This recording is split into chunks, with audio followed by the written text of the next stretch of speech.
Okay,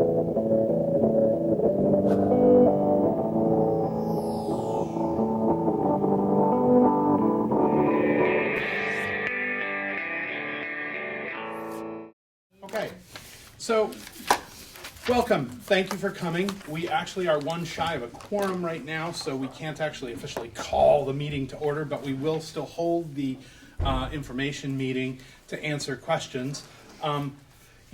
Because there's a number of people here, and I'm sure you all have questions, if you could address the questions to me as chair, I will make sure that the right person up here gets to answer the question, and wait till you're recognized to speak. We should be able to get, if we don't have answers to your questions tonight, we'll undertake to get the answer and report back to you at our April 10th meeting, and we're going to stay on top of this. Actually, as a part of our stewardship plan, we actually have a proposal for a building committee to be formed of the board, and that's going to happen. And one of their jobs will be to stay on top of this issue that we've just learned about. So just before we get started, I'll introduce myself. I'm Joe Winrick. I'm the chair of the Leland and Gray board. The rest of the board that's here is to my left. They can introduce themselves. I'm Twyla Holden. I'm from Townsend. Kelly Warner from Newfane. Carmen Nadavi from Newfane. Caroline Pearson from Jamaica. Okay, and then we have some administration. Dominic Schmidt is our student member. Dominic, go ahead and introduce yourself. I'm Dominic Schmidt from And Townsend. then, I'm sorry, Dominic. And then we have some administration. Bob Tebow, principal. I'm Bill Antone, I'm the superintendent. And then these two gentlemen are mitigation contractors. Is that the right term for you guys? Sure. Steve and Steve McNulty, Manchester. and also Steve. Steve McNulty Jr., Manchester, M&M Plumbing and Heating. Yes. So they will probably be answering most of the technical questions. We can give you a brief background. I mean, a lot of it was contained in the letter that went home. In 2009, there was some testing done, which indicated there needed to be further testing. Actually, in reviewing this since it's come to light, it actually is in a board minute meeting report saying that the administration had sent home a letter and that there will be further follow-up on that. And it never came to a board again, so we assumed there was no follow-up needed. And apparently then, Bob became aware of this when I have an actual timeline, I won't guess. Well, I could say when I started this past summer, I was made aware of it in late summer, early fall, when we began talking about building improvements that needed to happen, general building improvements, and I was told by our head custodian that we had to do some testing, some additional testing in the winter, because you have to wait till the building is closed tight to do the testing. And at that point, we would have to figure out what the cost would be to do, because we knew that there was going to be some levels, and we had to figure out what the cost would be to do the mitigation work. So we waited until the results were done over February break, and got the results back and communicated them to the board. All right. And then, so Bob communicated it to me, and my responsibility is then to make sure that the board is aware. So right after the board reorganized on March 13th, I let the board know of the results of what had happened. The board immediately directed both Bob and I to take immediate action. One was to make sure that anything that could be done before this meeting and before we do the full mitigation in April was done within the building.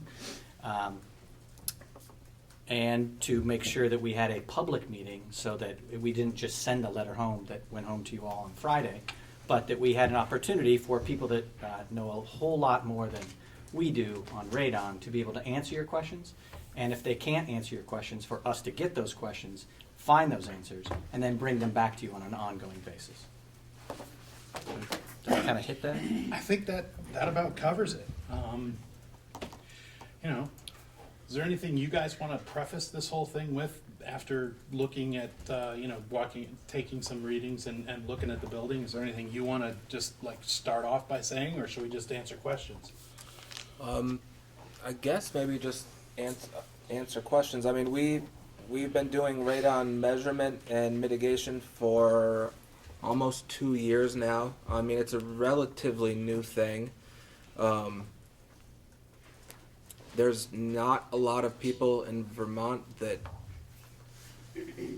do measurement and mitigation. I say that you can go on like the EPA website and look at people who are certified to do radon measurement and mitigation. The problem is in Vermont, there's no regulations as to who can do that.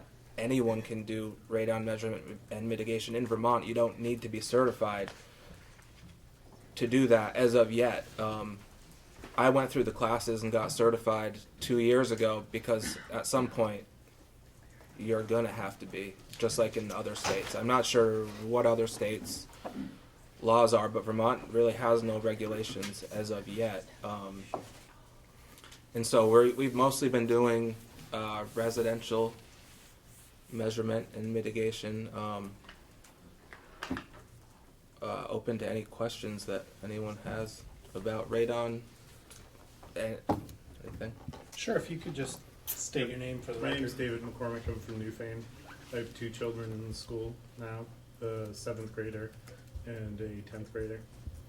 I'm curious a little bit more about the timeline of 2009 as far as who decided to do testing, when testing was done, who was informed of the results, and where that kind of seemed to drop off, and what the results were in 2009 compared to the results that you folks might have generated this year.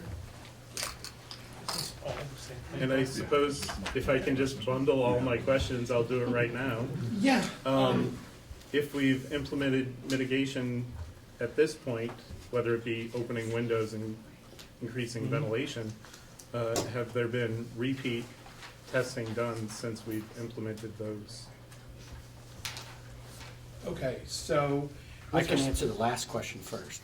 Okay, go ahead. So the actual mitigation will not occur until April, when all the students are out of the building. Other than opening the windows. So the interim measures are simply trying to get as much cross breeze as possible. Okay, so there's no testing being done to see if that's effective in and of itself? No, not in between the one that was done Okay. in February and the one that will be done. And you could implement a test with the windows open. I go by the national standards that I was certified by, and that's not something that we do as test because that's not an actual form of mitigation, having the windows open.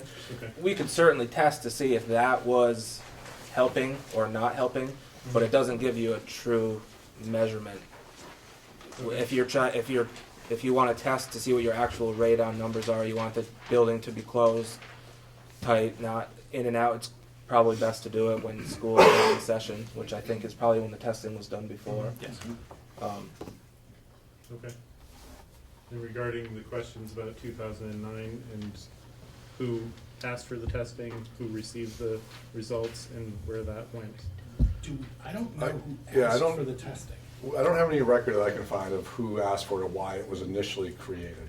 What I found through the digging process was to come up with the actual report issued by the Vermont Department of Health, which includes those numbers that I just handed out to folks to look at. And I found a letter from the principal at the time to parents and staff at the time, alerting folks to it and describing that they would be continuing monitoring and looking at the situation. And that's all I have from 2009. Okay.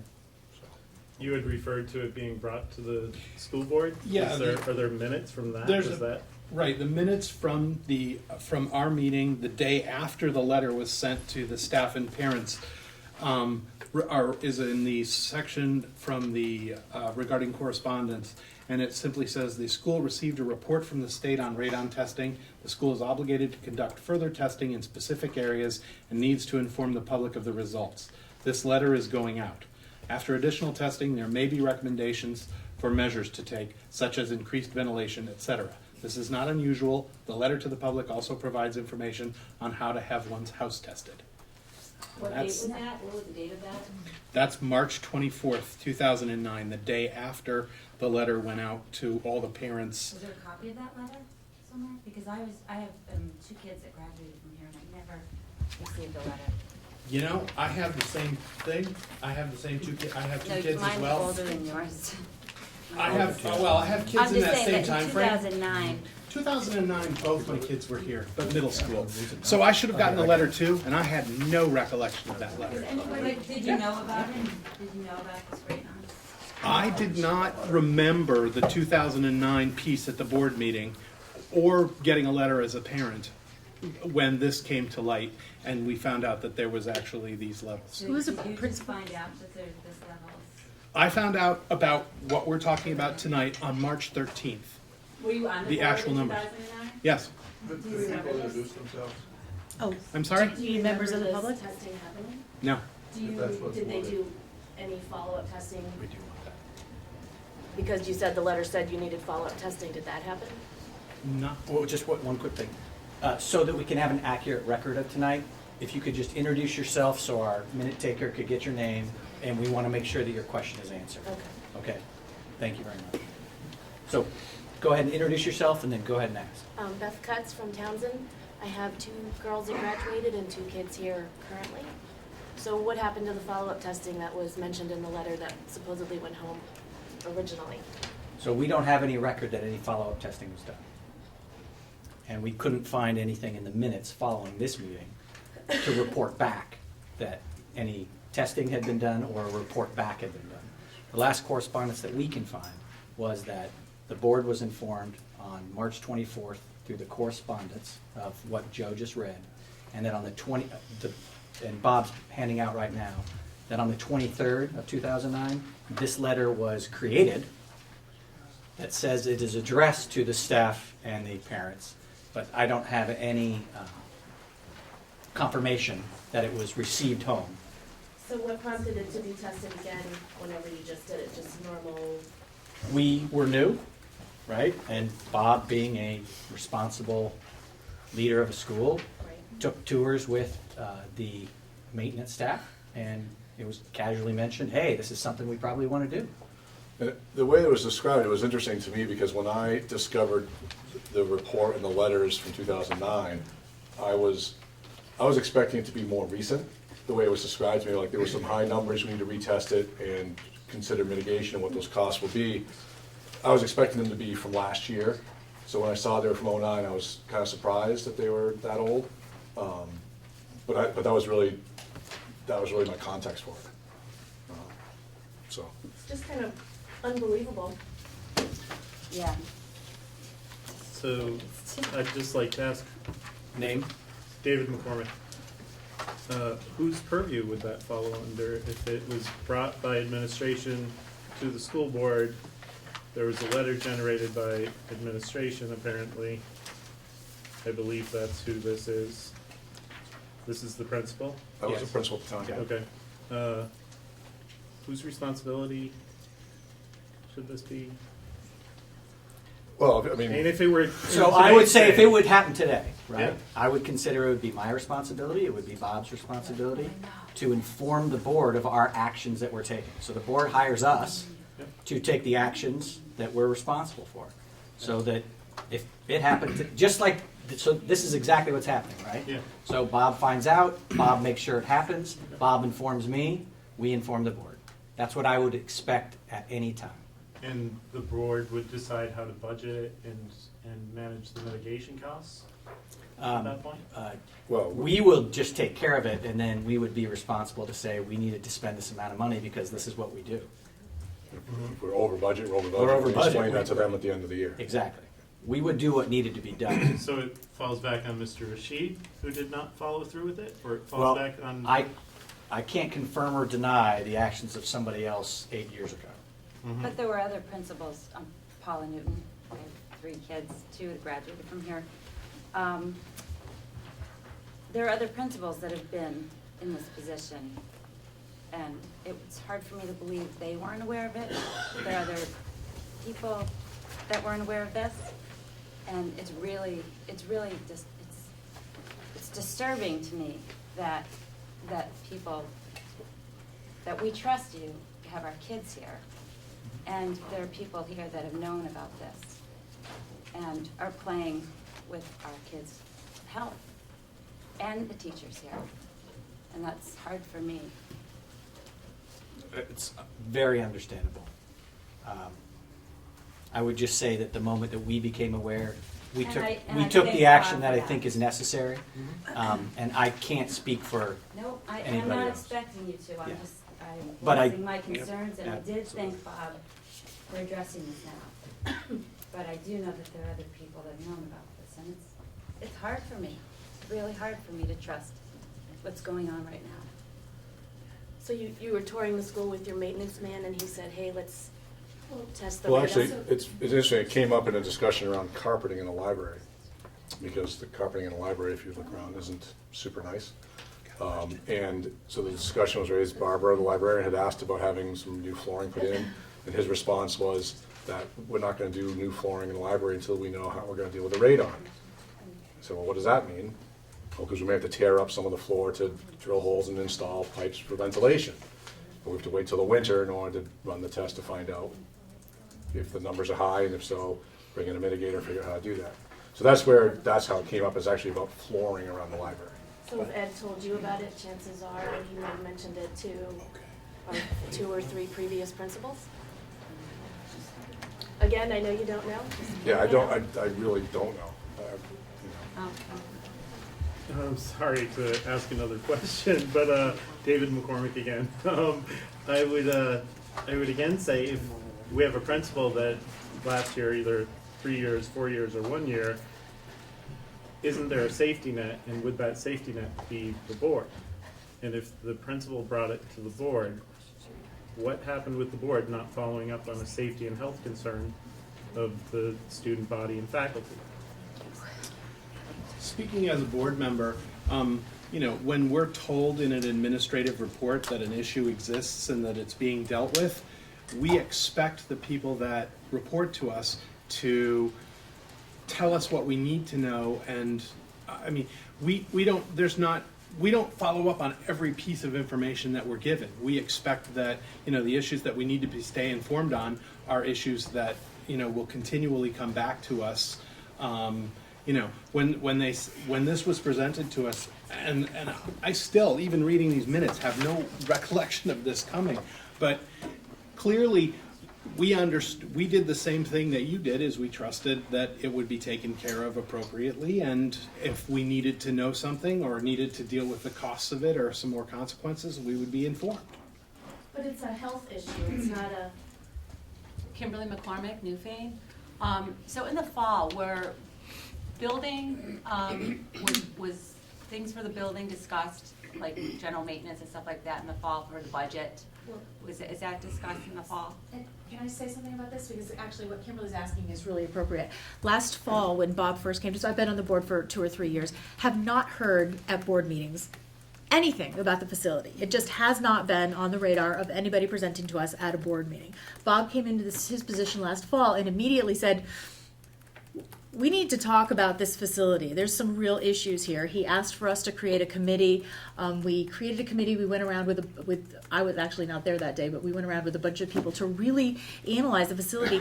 And it was a dire meeting. I mean, it left me very concerned, and it was the first time I had heard about it as a board member. So I'd like to say that as soon as Bob said that, we immediately, as a board, started to say, hey, So was radon in that, was there it was radon all stemming from in- that in original that- thing. In that, and was there any information regarding that? Was that a No. radon blank spot? Was there any information regarding that? The tour that tour was not about The tour that she's radon. describing was a tour with our insurance provider around Okay. safety concerns concerns. around So was there insurance. a line in the budget with radon and there's nothing there? That's what I wanna know.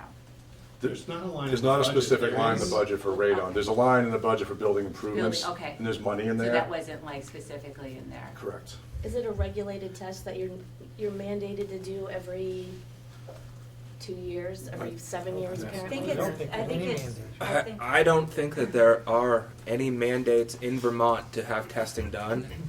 they have recommendations. They have recommendations, Every year. and it's recommended that everyone test their home, for one. The only time you have to have your home tested right now is if it's a real estate transaction and you're trying to sell a house and you have a bank involved and they do a house inspection, a radon test is mandated for that. And that's it in Vermont. Besides that, it's up to the homeowner to say, I think I should test for radon. I believe it's the same for schools. It's not a mandated thing. Once you have your home or school or whatever building tested and have a mitigation system put in, then you are supposed to retest every 2 years. Again, not mandated, it's a suggestion. I don't think there are any laws or mandates in Vermont that say, Well, we're talking ethically, laws or no laws, ethically, Right. if you know this is happening, it needs to be dealt with. So I appreciate what you're saying, but. yeah, I'm just, Mhm. I think we understand that. and just looking at these numbers, the EPA, and I know it's tough because I could go into a whole chemistry class on radon, and the EPA says that an acceptable level is 4.0 or less, and you have some numbers that are over.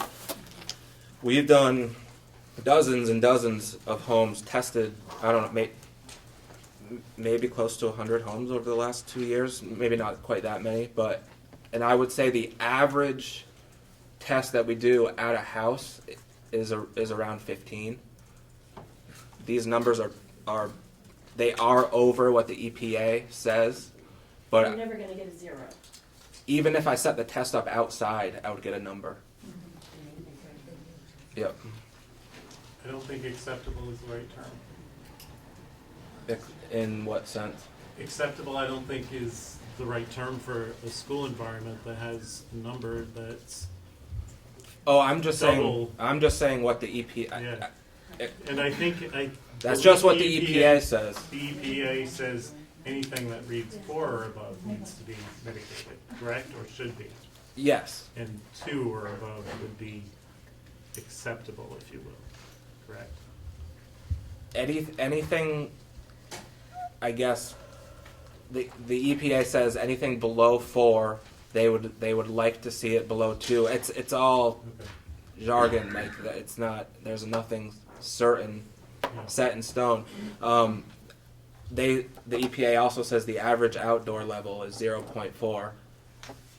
So the average outdoor level is 0.4. The EPA also says that no level of radon is a safe level of radon, including 0.4. So it's tough to say when you're safe, when you're not, when even outside, according to them, is not a safe level. So the bigger picture for the board and for the administration is, what are you going to do to avoid health and safety concerns falling by the wayside in the future?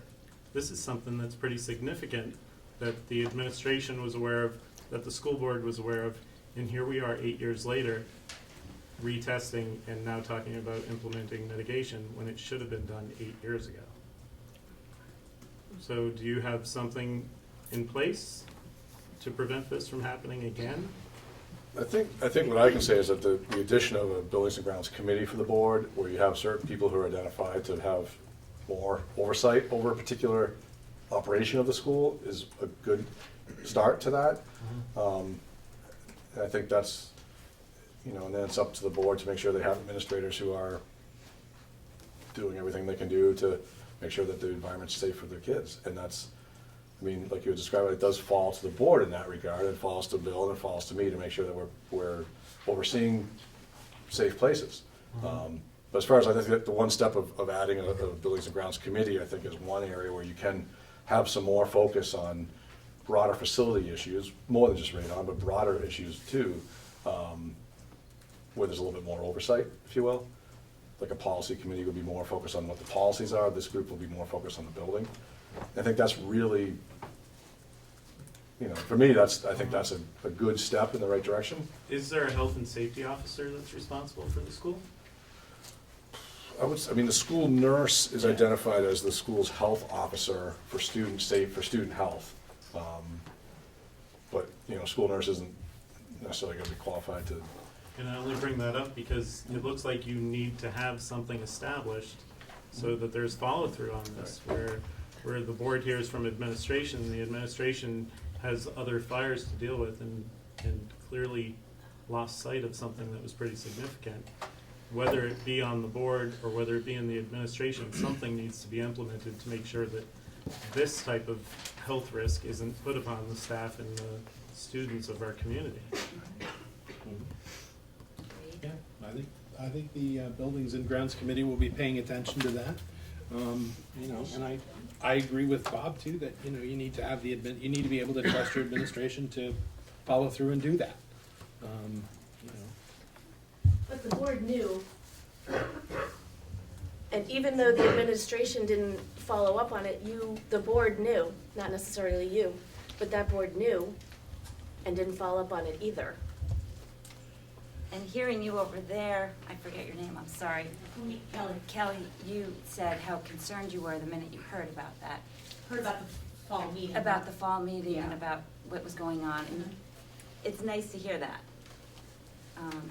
Well, Kelly's concerns are much larger than just the radon piece. Much larger. When you say the we word have- safety, we have issues. We And have a put lot together of this things committee in because this there's building problems in this that, building. you know, there are structural issues with some things, Will there are. we find out about that, or will Any, we come find out? any meeting, and please, you are so welcome to come to the building, committee meetings, because this is gonna be a big issue.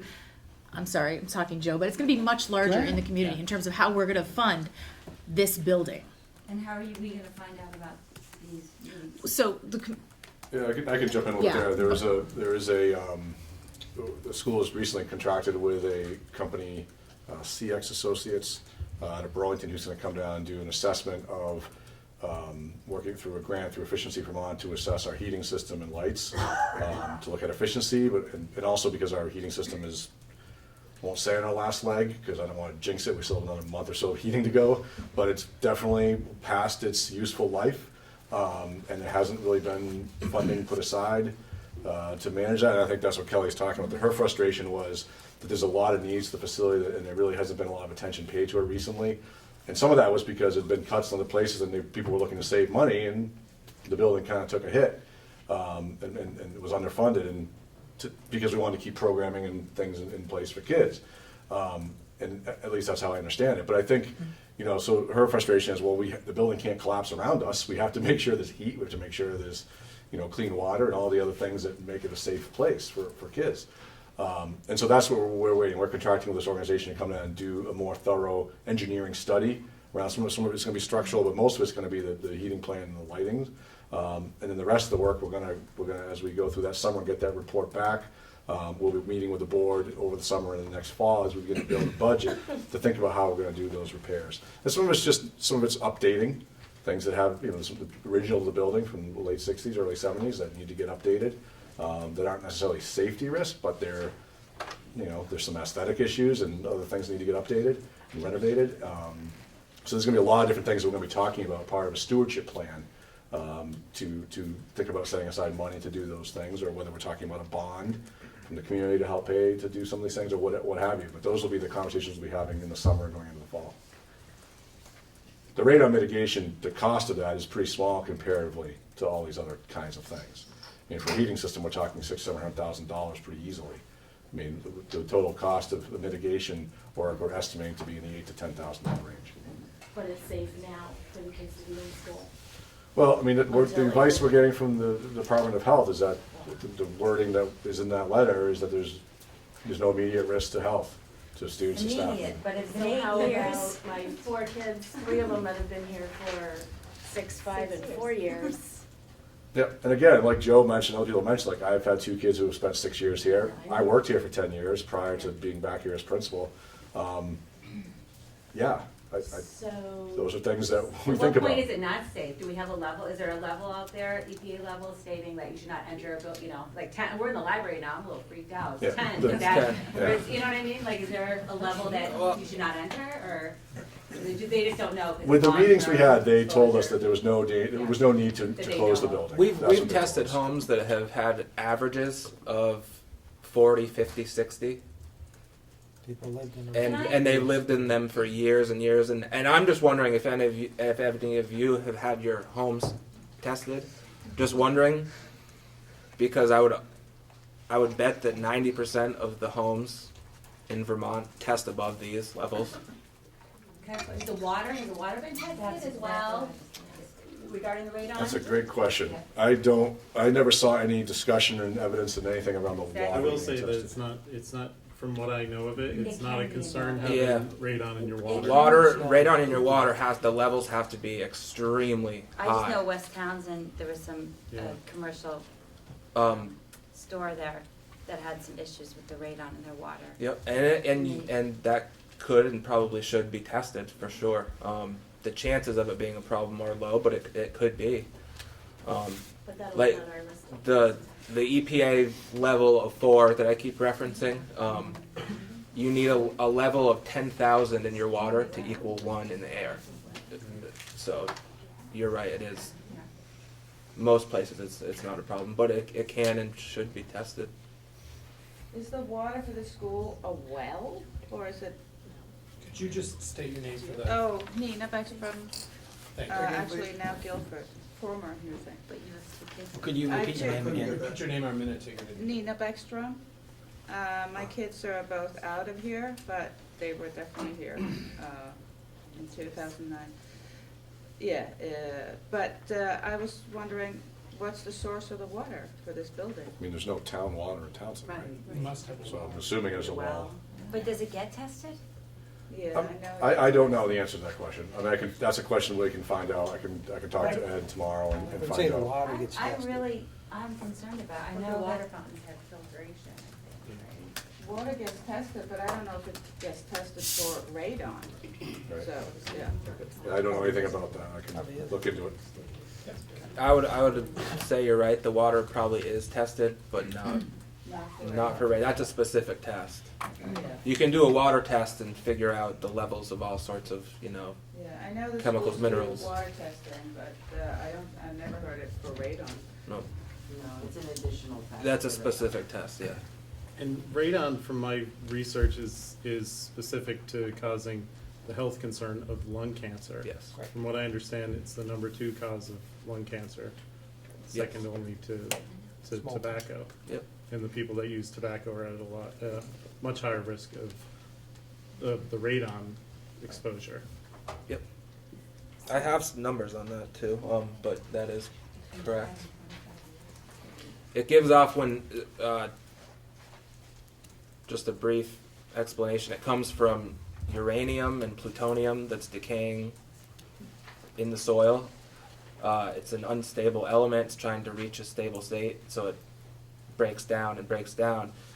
And each time it breaks down, it gives off alpha particles. It's a type of energy, basically, and that specific particle affects the lungs. So if you were to breathe in a particle that was decaying at that certain moment, that's why it's can cause lung cancer. Your skin has a protective sheathing that the alpha particles can't break, but your lungs don't have that. So that's Is that the only cancer that is a concern with radon? yes. Yes. If that's the only lung cancer. You had a question? I'm a healthy mom, and I have 3 children in school right now. I want to thank Bill and Bob for noticing it and putting this out there. But my concern is, I didn't do my research as well as my parent friends did.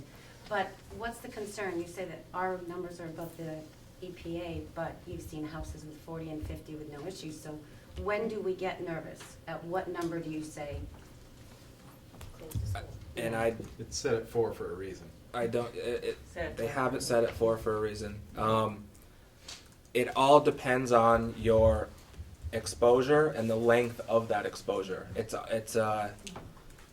Cumulative. it's cumulative, but it's also it's almost like playing the lottery in reverse. You know, if you play enough numbers for a certain amount of time, your chances of winning goes up.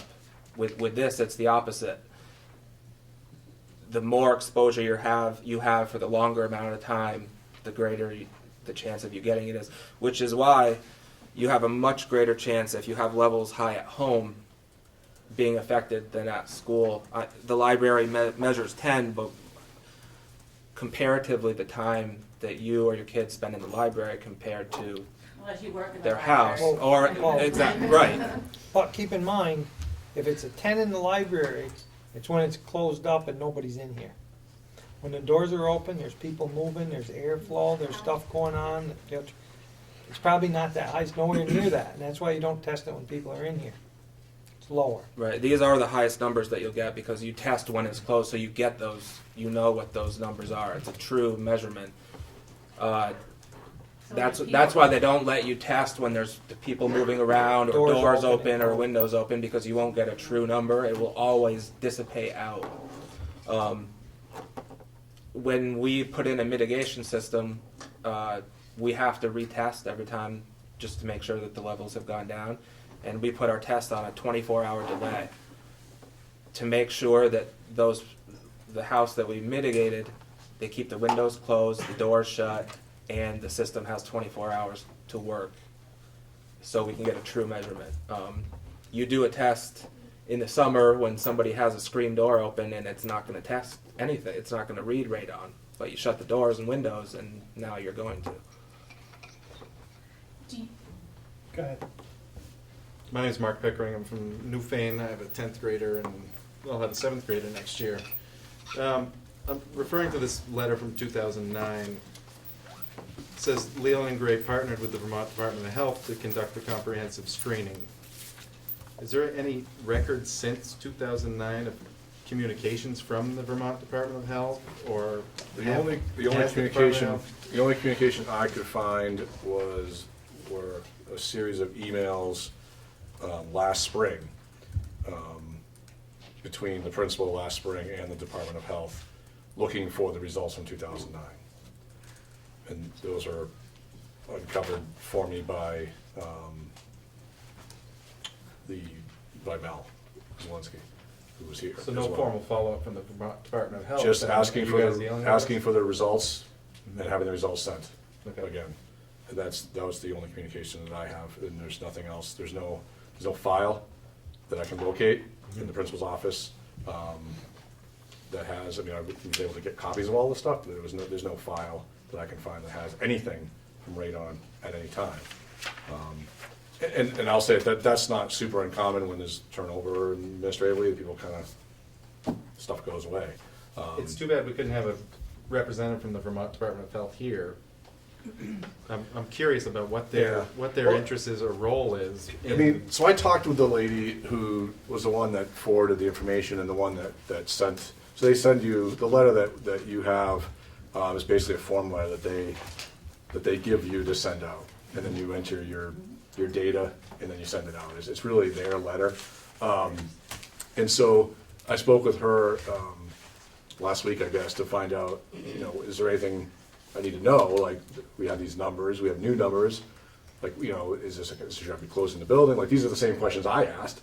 And I mean, it's kind of hard to characterize, but I got the sense from her that, no, like, you have some numbers, they're above 4, just get a mitigator, you'll be fine. Like, they seem very underwhelmed in offering support for me. That, like, they didn't. I got the sense from them that it was kind of like, meh, we get this all the time. Like, don't bother me. That was kind of the sense I got from them. I don't know. Other people have reached out to the Department of Health. I don't know if they've had similar response. That was sort of the response I got.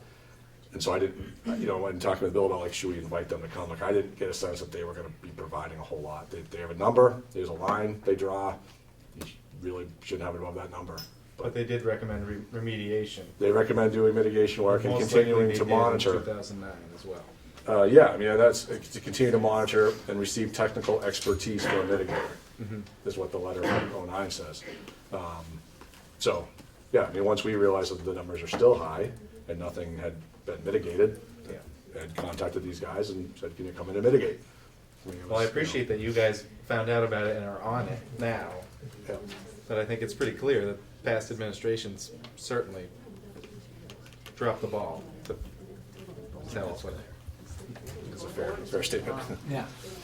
And just to answer your earlier question, Mr. McCormick. Yep. So when we uncover things like this, Bob and I and our team then make a system. We have our yearly checklist. And so for example, next week, every school in our supervisory union is getting tested, other than Jamaica, which was already ahead of the game. And then we'll just put on our yearly check, you guys got tested in April of 2017, so by April of 2019, you got to recheck. And so when we work together, when things like this happen, we make sure that we put a system in place that will outlive us.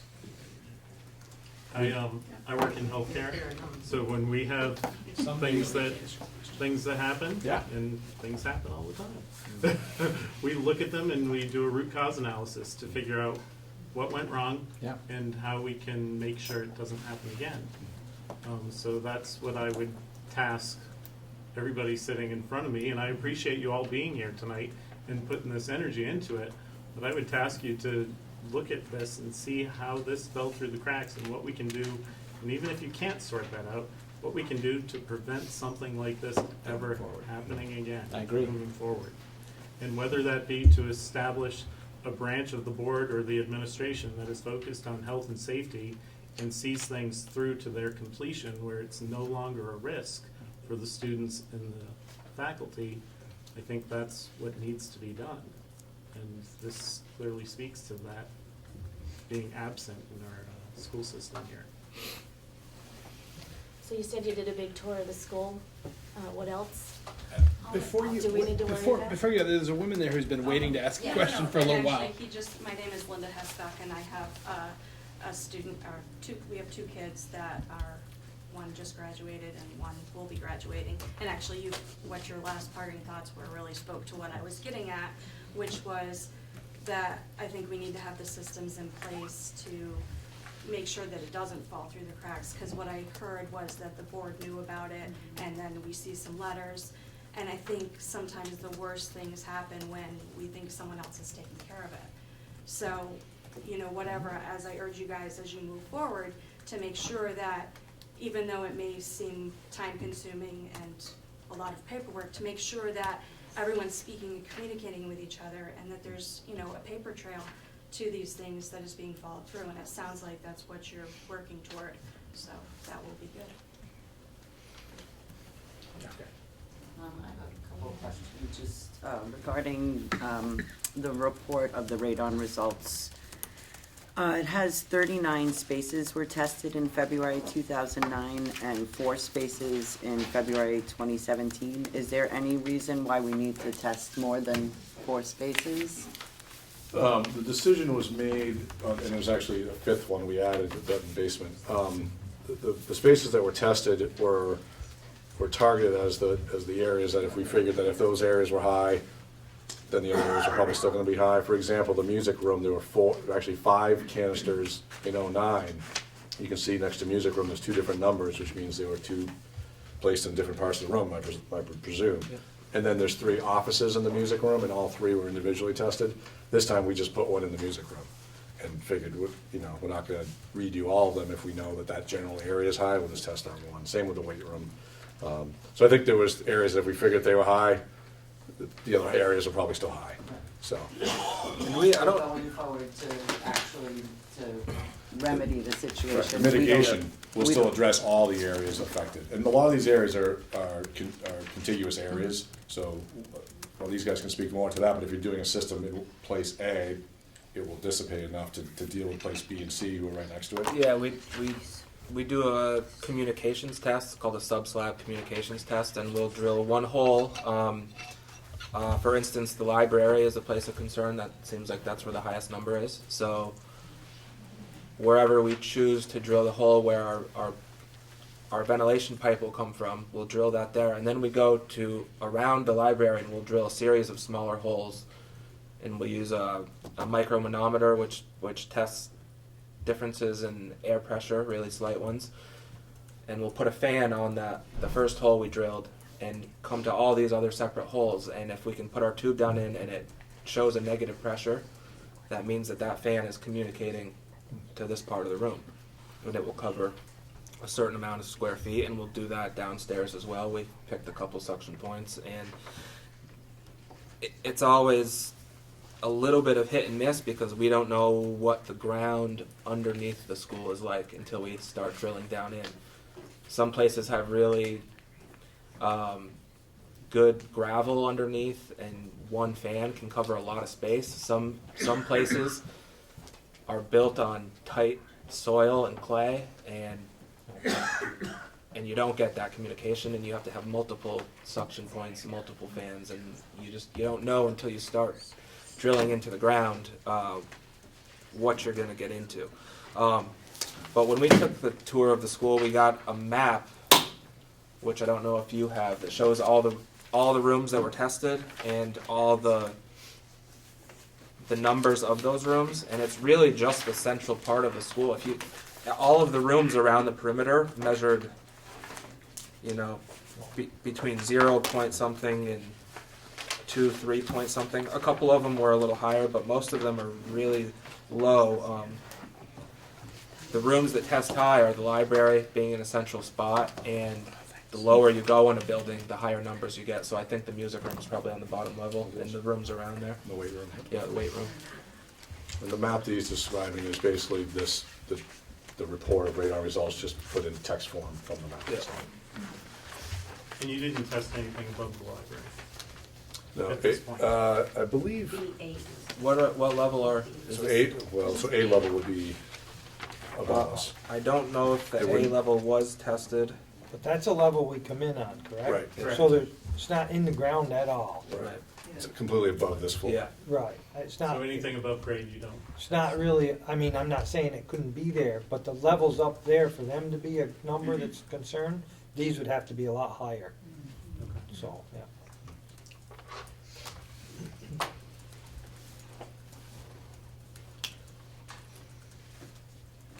We actually just hit a quorum, so as weird as it is, we can call this board meeting actually to order at 7:47. That does allow us to actually do some bills and pay orders later tonight and to take any action that we would need to, but I haven't heard anything that actually needs necessarily action that's not already in motion. Any more questions, folks? Will your health and safety board, or whatever you were calling it, have parents on it? We Or does haven't it? fleshed that out yet. I mean, there is going to be there was a request to develop basically a stewardship committee of the board that would be dealing with this stewardship plan that was presented that talked about all the maintenance that's been kicked down the road in the building in the last, say, 10 years. As we try to keep costs, as the board has tried to keep the costs down. We haven't discussed what the membership of that would be. I think the request from Bob was simply that it be a group of the board that could, report back to the larger board. There certainly could be, other members on there. We haven't discussed the makeup of that at all. Was that a volunteer? Certainly. Yeah.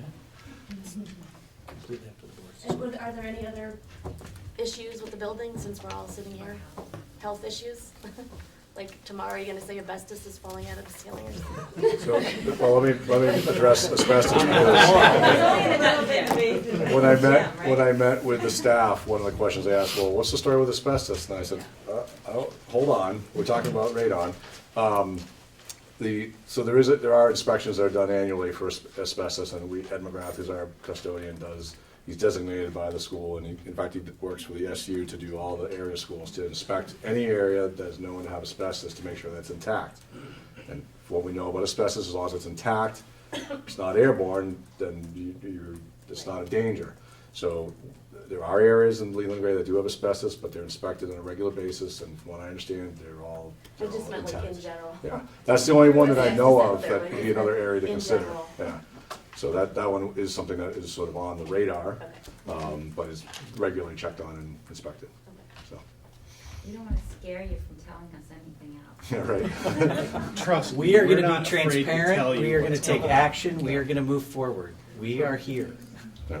So Bob, when you had the conversation with the maintenance person, sorry, I don't know his name. And-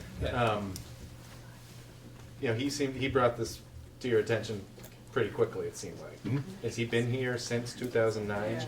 No, he was been here since, Did he indicate that he For a while. had brought that to attention to previous administrations? he did indicate that to me. Yep. How many previous administrations?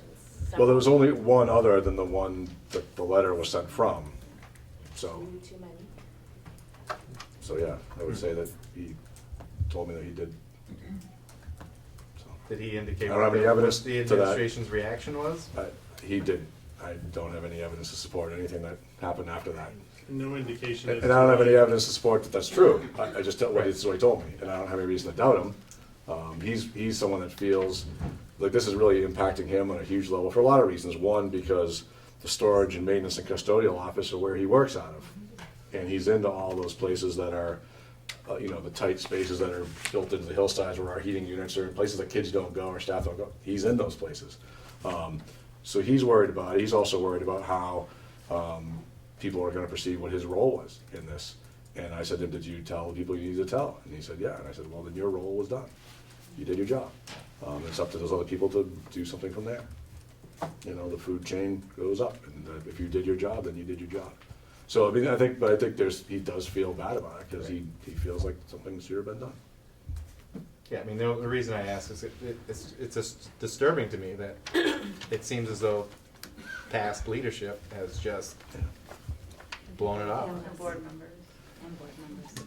And I would say, I mean, I'm not looking to make excuses for anybody, for sure, but I will say that, the job of the principal is a complicated one, and there's always a million things going on.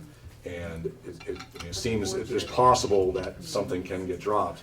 It doesn't seem likely to me, for me, that if I heard about something like this, that I would let it drop. But I think that it's easy to see where there's a million other things going on in your day that it's possible to let something drop. But I can't speak for how anybody else did the job prior to me. Right. It's just not something I can talk about. Yeah. I'm Barbara Marchant, school librarian. Been standing on the 10 mark there for 21 years.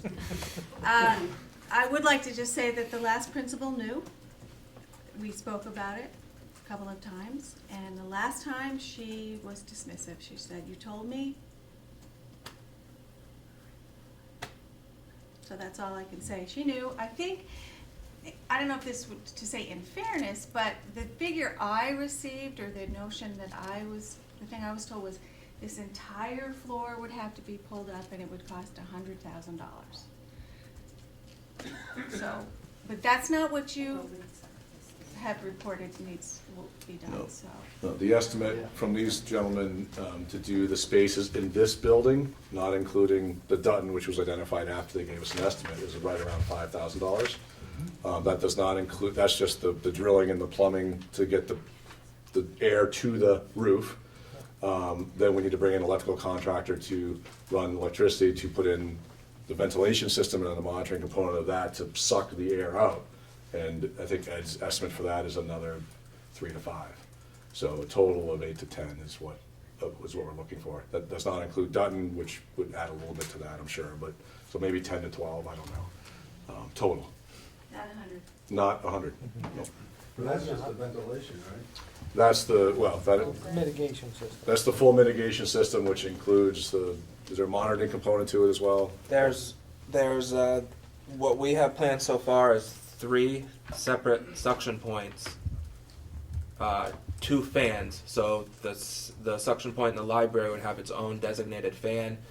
Downstairs would have 2 separate suction points going into 1 fan, so it'd be covering 2 spots.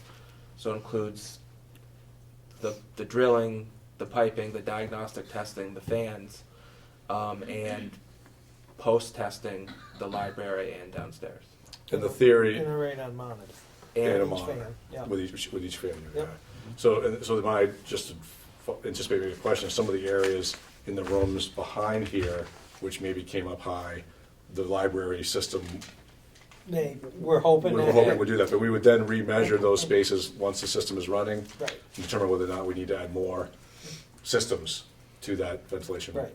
And we should know before we even set up the post-test, because we can see if this one suction point, like I said before, is communicating with those other spaces. If it is, If it is, it'll then fix it. It will. Okay. Yep. Yeah. And if it's not, then we have to pick another suction point. Or get a bigger fan. Sometimes it's that easy. Yeah. So clearly, we're committed to doing whatever additional expense, and I won't speak for the board, but my assumption is they're committed to do whatever it takes to get the job done, so. So basically, it's radon building up or existing underneath the building, leaking in, and you're sucking it out to the outside. That's basically what you're doing. Yeah, if you create a suction point under the slab, under the concrete, and so it, instead of coming up through, if you create a suction point, it's a gas, goes the path of least resistance. So if you create a point where there's a negative vacuum, a negative pressure, that's where it's going to go. Yep.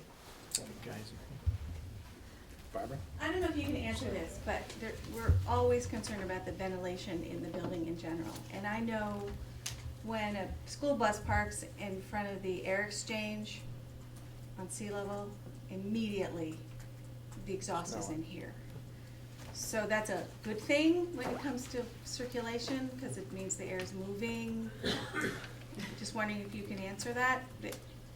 It means I assume they're parked outside. No, they're parked right outside in front of the air intake. Yeah, When they do probably not that, the. it comes out of there immediately.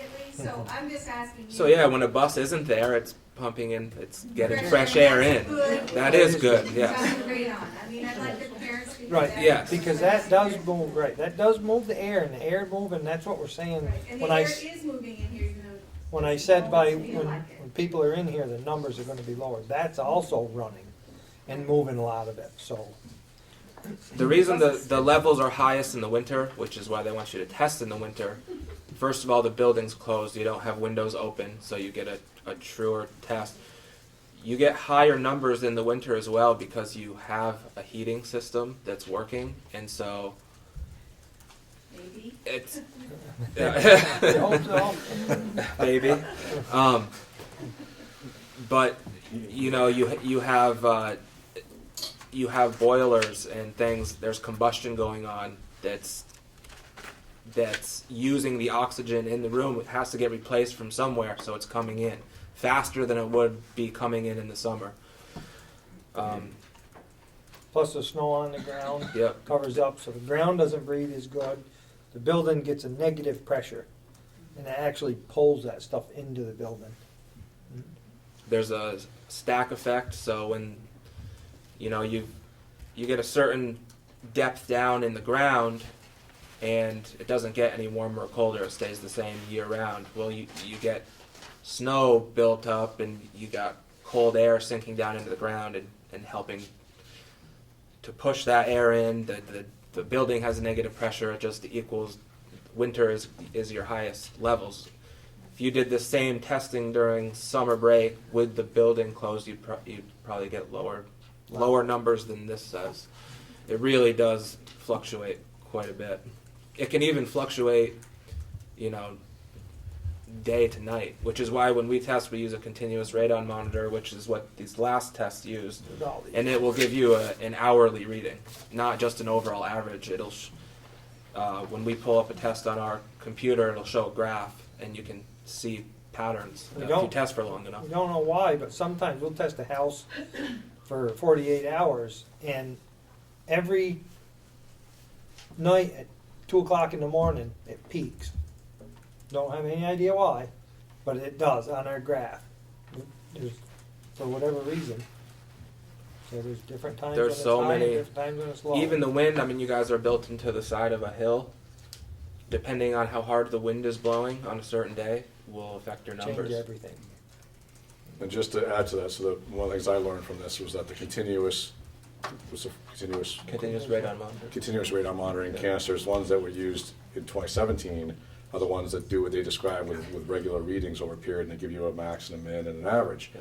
The ones that were done in 07 or in 09 were not. They were done with a charcoal kit. So it's like you get one number at the end. That's that. Yeah, basically. So is it fair to say that the 2017 results are more accurate? Yes. Okay. So when we describe the library as being a 10, that's with a less. That's the higher of the two, the less accurate Right, it's 5.9. result. The more accurate result is really 5.9. At least it was this year. So. That makes me feel better. Well, I mean, you know, it's It's going in the right direction. trying here. So what do you do as a temporary fix until you get the pipes all in and all that? So the temporary fix was what we were suggested to do by the Department of Health was open windows. And that's, I mean, it seems logical to a certain degree. So is that You just- happening? So I the mean, custodians are doing windows in certain areas of the room. Now, some of the challenges, like this space might be one of the higher spaces, there's no windows to open here. So you open some windows in some of the outside rooms, and you hope that it's gonna help, that maybe it does, maybe it Because doesn't. these doors are shut all the time, right? Overnight, I think these doors are open, right? But, But you said the ventilation system It's still running. is still running. I understand it's running full-time now, it used to just run during the day, now it's running full-time. And these doors are responsible for opening the windows and supposed to be closing closed windows? all So the time, Ed's doing that part of it in the morning. Every morning. but they're open. Okay. And in certain places, like I said, like the weight room, you know, D level. Yeah. There's no windows in the weight room, so we open, there's one in the music room, we can open the one in the music room and see what happens. We have a question over here. Since facilities came on my radar in the fall, and we're all fairly new, there's a lot of new administration we have here. I've heard Ed mentioned a lot. Ed seems to carry a whole bunch of our historical information. Every time we ask a question, Ed says this. What is being done to not only mine that wealth of knowledge, but to maintain it and make sure that there's more than Ed? So, just a thought, because I hear it a lot at every meeting. That's a great point. And my joke to Ed was, well, Ed, when you get hit by a bus in October, who runs the heating system? Because He's the only one I've heard that can he's the only one that actually do keeps it, it so, running. yeah. It's a system, because the system's so old, it's like it's gonna be continuously, like his fingerprints are on it all day, he's up here on the weekends. And yeah, that's a huge concern for me, is making sure we have some level of redundancy around some of the stuff. And Bill, I have to imagine that's more even of a district-wide question, so I'd just like to really posit that issue to you guys and hope to hear back, like, we're taking a history of Ed. Yeah. I think you find that's pretty common in a lot of places. Yeah. Yeah. Very common. I'd like, it's not really a comment, Brandy Levesque from Newfane.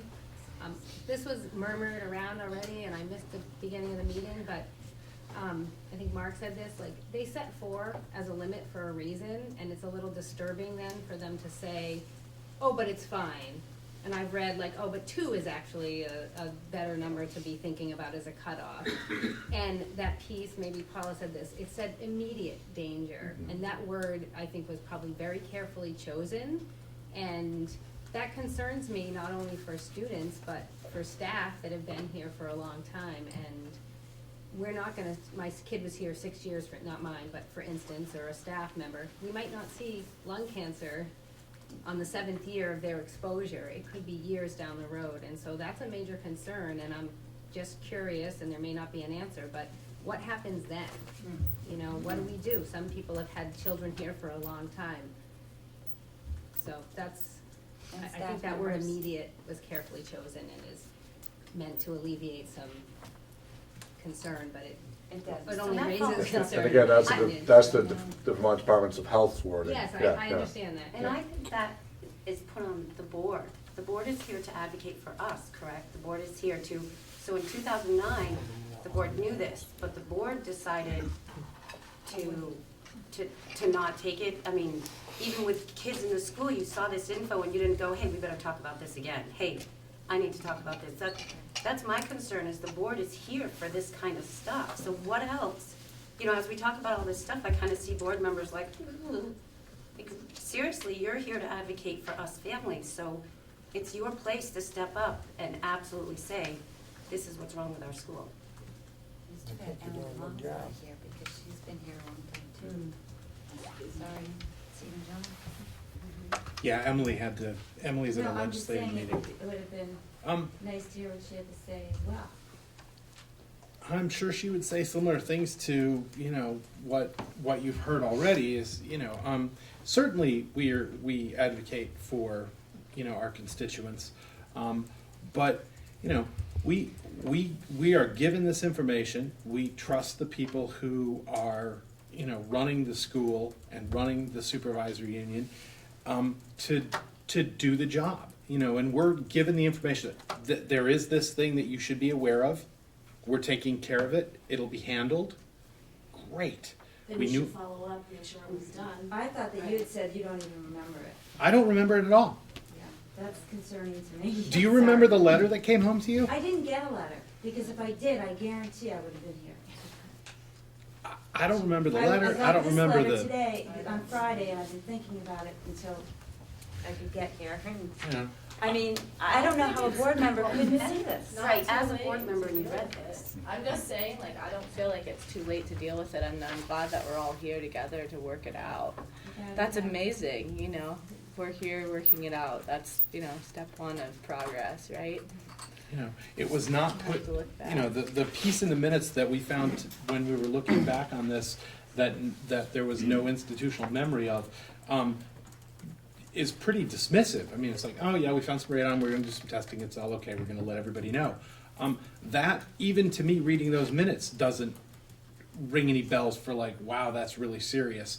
Not anywhere near the, you know, the way it was presented to the board this time, where we have these elevated levels, we need to get this mitigation done. You know, there was no mention of mitigation, there was, you know, it's a test, these are test results, here they are. But still the word radon, you think you might say, huh, right. And this letter clearly states that lung cancer in the letter in 2009, so as the board read this, they didn't look into it like, I mean, everybody here sounds like they've done their research since this letter came out on Friday. So I'm wondering why the board didn't do the research, and, you know, we're talking about administrative, putting all these things in order. What can our board do so that our board doesn't let things slip? Our board trusts the administration to do this. But you read the letter that said there was radon in the building. And that we had high So levels. advocate for us. Which letter are you talking about? Well, I guess for this. Probably the one that, In 2009. I mean, the board knew about it, so you can't just dismiss it and say it's on the administration. If the administration knew and the board knew, then you should be working together, not directing the administration. There is no 2009 letter that the board had. You didn't get You this letter didn't, as a you had, parent? it's in, okay, the letter, you had a report from about the radon, right? We had a verbal mention of there's a problem and we're handling If it. someone came to my house and verbally told me that my radon was a little high, I'd probably check it out. And as a board, And I'm sure the board saw this letter, right, 2009. 2009. I don't know. Right. Which that kind of speaks, I'm sorry, go ahead. Okay. There was just too many of it. Go ahead. That kind of speaks to my point that I was hoping that we would come away with this, is that I think that it is the school board's and everyone's position to question and to ask for the documentation. Okay, so you say this was done. Well, where's the proof that this was done? I mean, I realize we can't, you know, account for what happened in 2009. A lot of you people weren't part of this position. But going forward, you can't continue to just say, oh, so-and-so said that. That's not, in the minutes you need to be more, I guess, second guessing and clear and saying, you know, where was this information come from? Where's the verification that this was done and Well, handled? that's the system that Bill was talking about implementing, you know. Now, all the schools are gonna get tested, and every 2 years they're gonna get tested. And that system survives at a level that, you know, that turnover shouldn't affect. Right, but you should ask those questions. I guess I'm Right. expressing Mhm. to you that I hope going forward that you don't feel that that you're please question and ask again and again and get the documentation to make sure. I think that's what people are Right, that's looking what we forward want you to do. to see and hear, that you're going to be, yes, we're going to do that. Right. We will do that. So I'd like to make a statement as well. One second. Let's look at the question from there. Yeah, I was just wondering if there's any statistics or any clue as to how many people who have been in high radon areas are exposed for over a long time. Whether you know how many is this like the lung cancer? Is there any kind of statistics to show whether this is a big problem or if it's... There is, and you could go on the EPA website, and I believe it's 20,000 people a year associated with radon. yeah, I don't know the exact number. That sounds. I do have some numbers that. If I can find it, if you can give me 1 second, I'll get right back to you. Yeah, I think the number she's talking about was 20,000 a year. People die of lung cancer associated with radon exposure. Yeah, I'm not. Yes. Mhm. Yeah, and the World Health Organization and the EPA all have a lot of information on the EPA. Because it may tell you, So, but I think the problem becomes when you develop lung cancer, what's the cause of it? right. It's hard pressed to say So- that it's absolutely radon related. I mean, people that have radon exposure who smoke are at a much higher risk of developing That's lung what it cancer. And, But and it's not like a, it's fairly small number nationwide for 20,000 a year.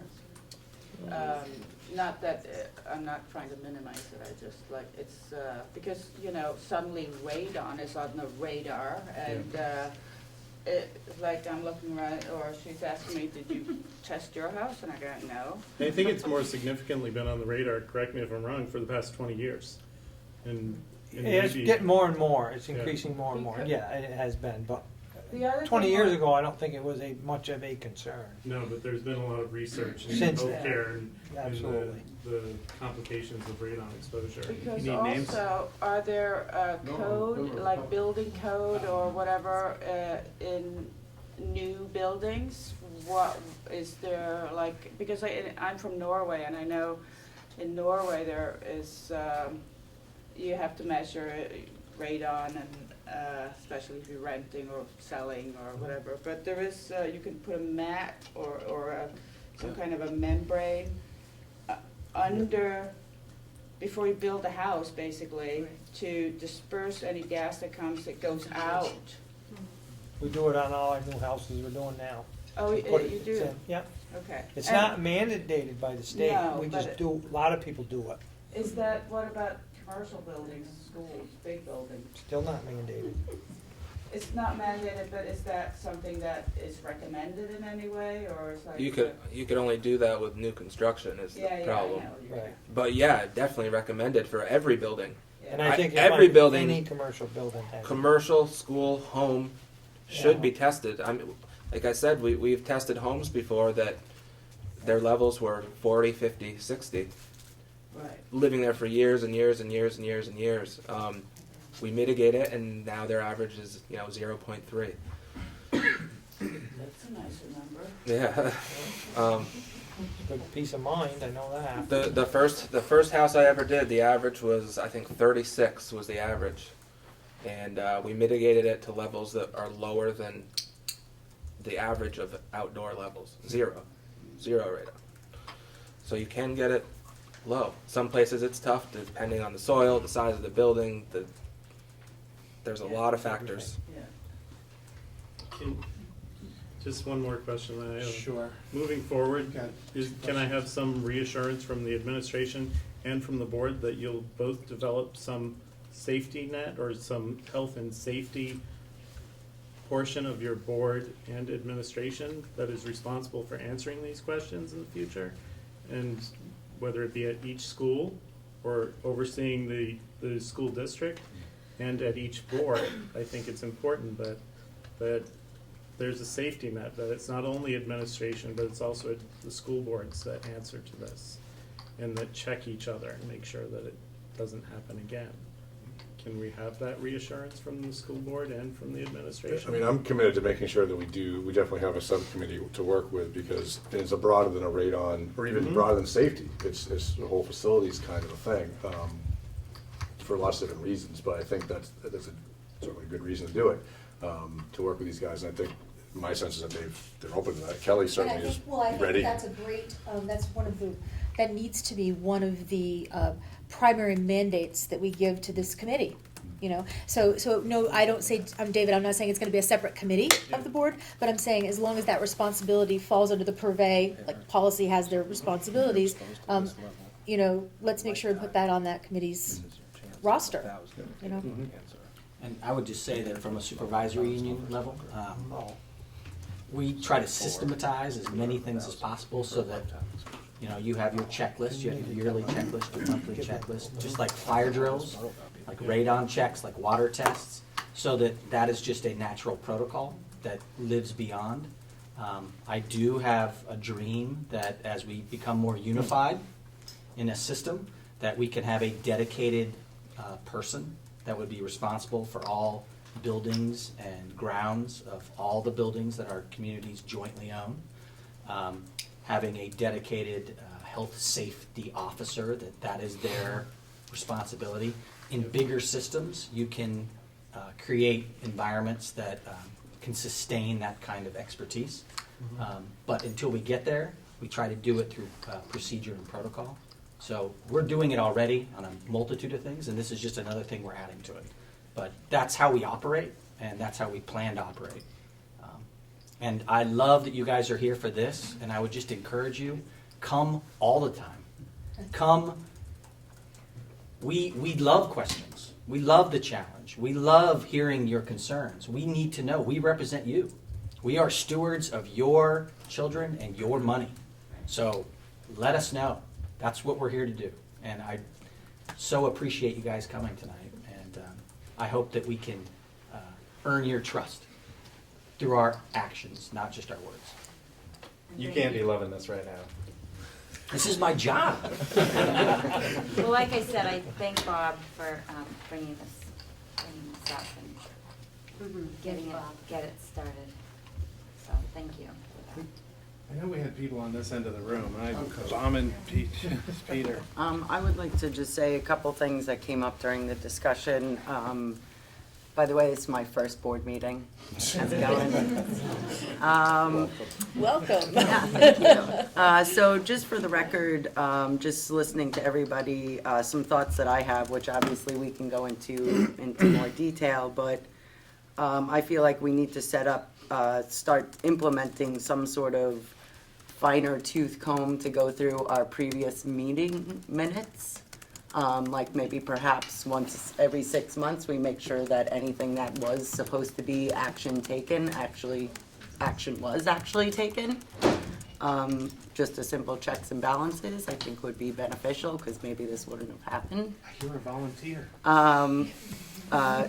Yeah, I have 5 children. Box for, I think we need to, since I've heard several staff members, or at least my impression of several staff members not feeling comfortable bringing these issues up, or if they did bring them up, they were clearly dismissed. So I think similar to the way that we have a bully box set up in most elementary schools, I think we need to implement the same thing for staff members and students alike, so that everybody feels that their voice is validated, the concern is addressed, and we should maybe be part of that bully box on the board. Maybe we should go through that as well. So a board box. Something where everything that needs to be addressed, because I'm sure as some of us are new here, most of us are new here, but sometimes what happens when you're in a job for a length of time, there's certain people don't want to be stepped over, and certain people have egos that get involved, and I think that would maybe take that piece entirely out. And if somebody's having an issue with the fact that somebody thinks that they're not being addressed, then just a simple notification, so it can actually go to a proper level and be dealt with. And then maybe that would actually increase morale as well, which is something that probably needs to be addressed as well.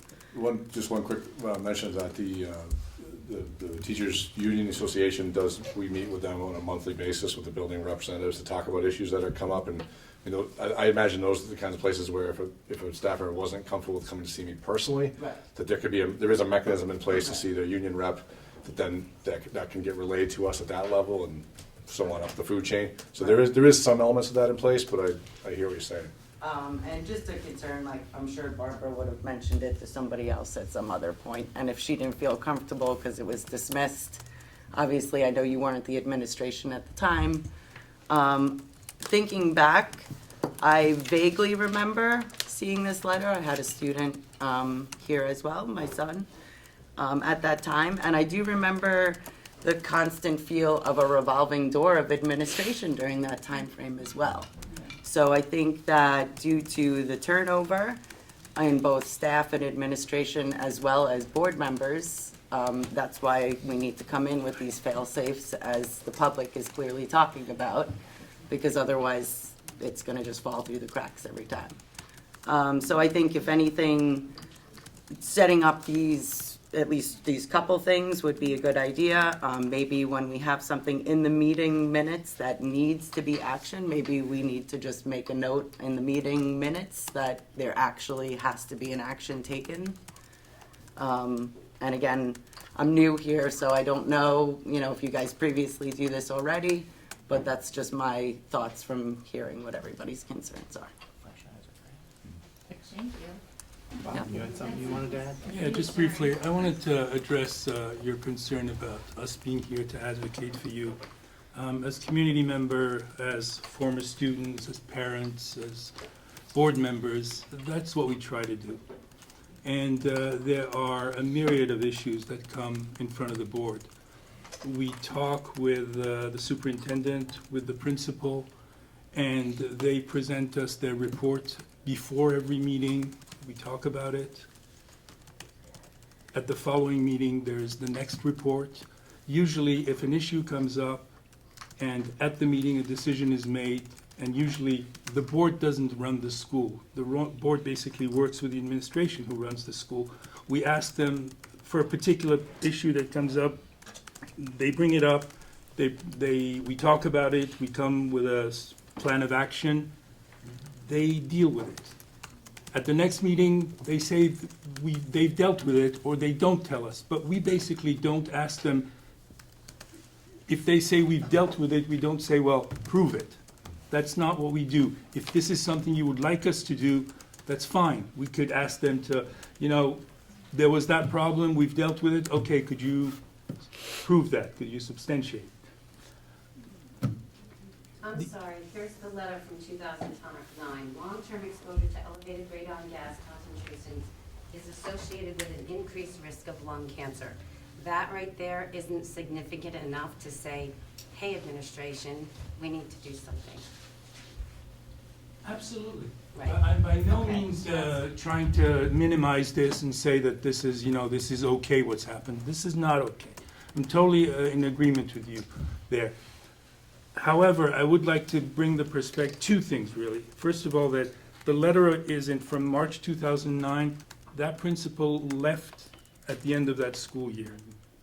It's possible that during the transition, something got lost. Doesn't excuse it, it's just one possibility. The other thing is that there are many, many, many issues that come up. And as far as I know, I wasn't on the board at the time, but I've been on the board for like 5-6 years now. I cannot think of a single issue where it was not dealt with that actually fell through the cracks. Whether it was the previous principal administration or the current one, every single problem, and there have been quite a few, they've actually dealt with it. So I would like to think that this is the exception, not the rule. Again, it doesn't make it okay. It doesn't excuse it. It doesn't mean that, oh, let's forget about it and move on. But just trying to give a little context. But I think, coming from a board member, my response has to be, this is about the health and safety of our faculty and our children in this building. So I don't think that's anywhere near a reasonable answer. I think you need to say, this is a health and safety concern that we as a board need to follow up on. And like Caroline said, there needs to be a better review of things that might have, and I understand the day-to-day things that might come up from the administration to the board, but this is a significant health and safety issue for our community, and the board knew about it. So I do think the board has to own it and say that we need to figure out something, and I think we've talked about it enough tonight that there is something that is gonna change here. And I'm glad that we're working towards that, but I don't think there's anywhere near a reasonable explanation as to why it was ignored in 2009. Whether it's administration ignored, didn't move on it, or didn't pass it on to someone, or the board just never went back and asked, I don't think there's any excuse for it. I'm not trying to make. Right. Do they have like a radon detector you put in a room? I mean, so you check your levels daily and stuff like that, or not? Yeah, the state is currently on a 4 to 6 week delay because so many people have requested them in the past couple of weeks. Privately, they must just. Yeah, they do. They have digital ones that you can buy, and you can own yourself, and you can get them. They give you one measurement a day, or you can get them that will give you an hourly reading and also keep track of the average as the days go by, so you can actually track what your numbers are doing. Our machine does that. We test. They do sell them though for people that just want them in their home, like a carbon monoxide detector. So what's something like that cost? I'm not positive. Just a guess, I mean, I $500 a piece, Less. $1,000? Less.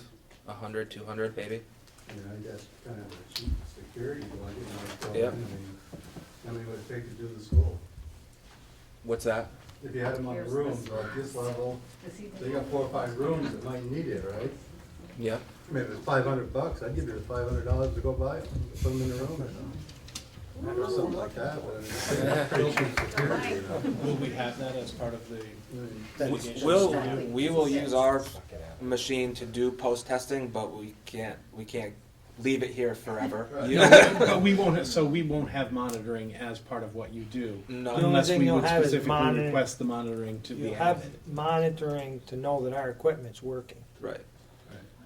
It's basically a monitor to show that The fan's working. the fan's working, the pressures are where they're supposed to be. But that won't give us a level No. of radon. So we could add some of these meters to what you do. Yeah, if you got some, you so that could we have can some watch. that work You could put a continuously couple in year the round. highest spots, Okay. maybe, monitor them. We'll look into that. And they're just a Right. small. Yes. operating window. It's on the list. Yeah. Yes, of course.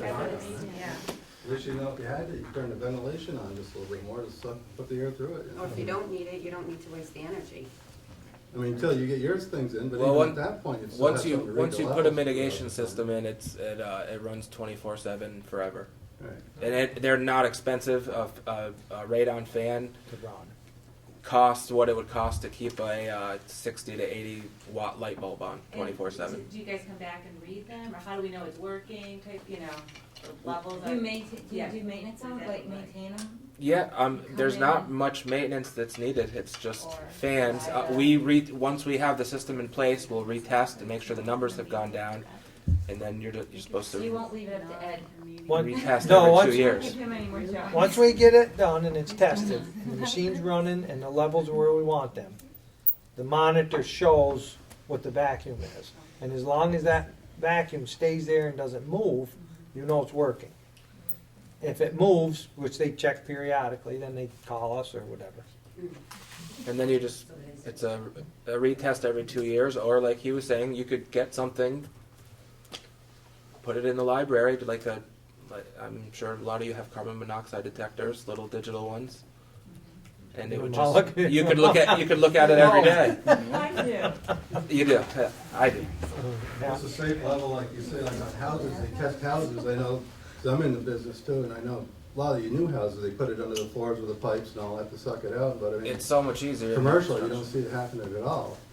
And, I'm just wondering, like, I know when you do sell a house, the banks make you check for that. I mean, what's a safe level before they release it so you could sell your house on it?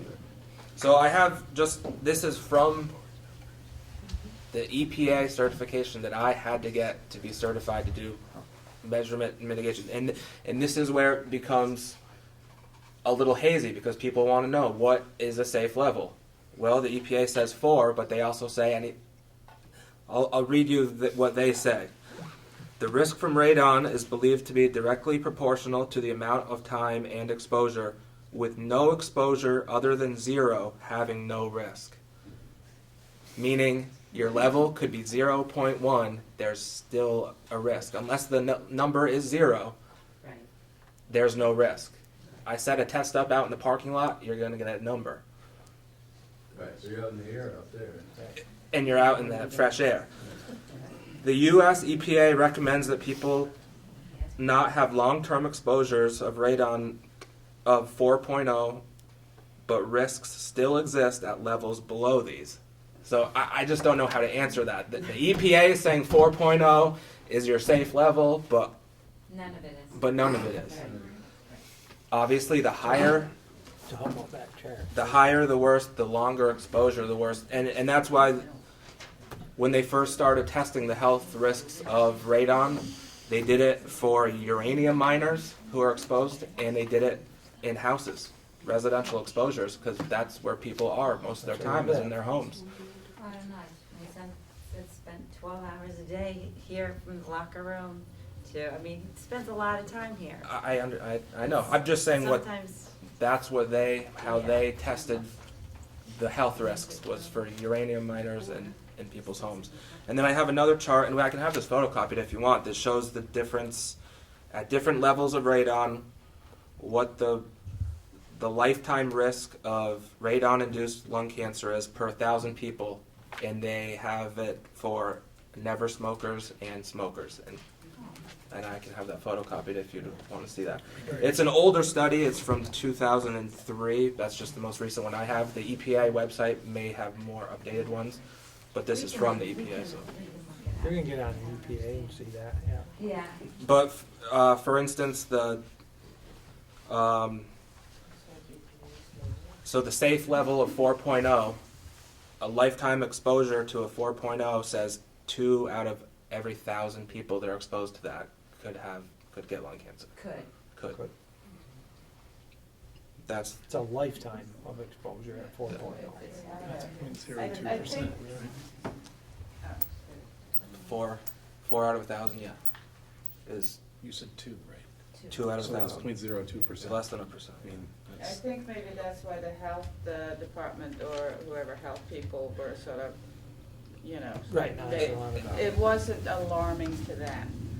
It sounded like. If you had presented them with a number that was our average is 40 or 50 or 60, I think that would have raised some more eyebrows.